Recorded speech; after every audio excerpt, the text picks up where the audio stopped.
Welcome to King Island, Australia. This is where we're going to do our our crosswind takeoff. So let's prepare the airplane for departure. So do our pre-takeoff checks. The flaps will stay up because it's not a short field departure. The mixture is rich. We're at sea level. Carb heat is cold. Engine instruments are good. Lights are on. Transponder as well. So we're good to go. Now what you should do shortly before departure always is have a final look at the windsock. It's to our left, and yep, it's indicating quite a strong crosswind from the left. So just make sure that it's not above your crosswind limit.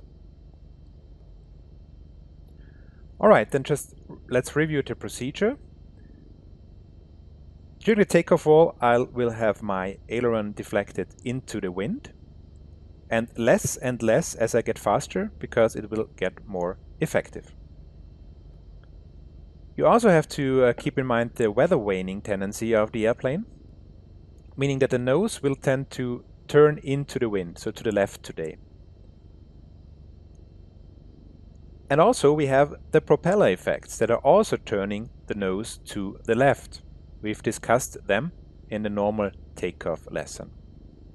So today we'll have two things that are actually turning our nose to the left, so we will need more right rudder during the takeoff wall. Now if you had a right crosswind, then the effects of the crosswind and the propeller would, well, more or less, maybe depending on the strength of the wind, cancel themselves out, so you would need less right rudder, but today we will need more. Now before starting the takeoff wall, you should also find a reference spot on the horizon that helps in keeping runway track after liftoff.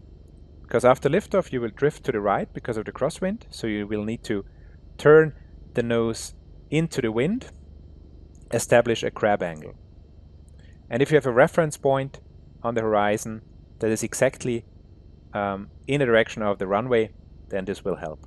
Unfortunately here we don't have any suitable reference points because there is something just straight ahead, but we won't see this over the nose during climb. So just have a look at your heading and be aware that after departure you will need quite a few degrees, maybe 10 degrees to the left of this to really stay on runway track. What we'll also do is we'll lift off a little bit faster than usual, so not with 50 but with 55 knots. And then we really briskly pull the aircraft into the air. We have better controllability with higher speed, and this gives us less of a chance of the aircraft settling back onto the runway and maybe putting big side loads on the landing gear. Alright, so let's try it. Alright, so aileron into the wind. And take off. Right rudder.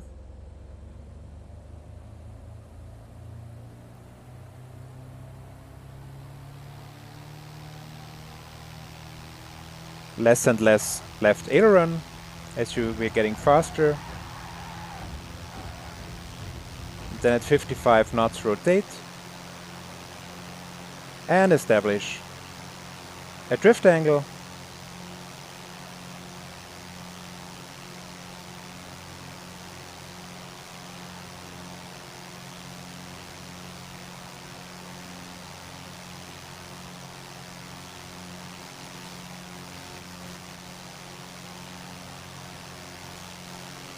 And we successfully managed a crosswind takeoff. See you in the next lesson.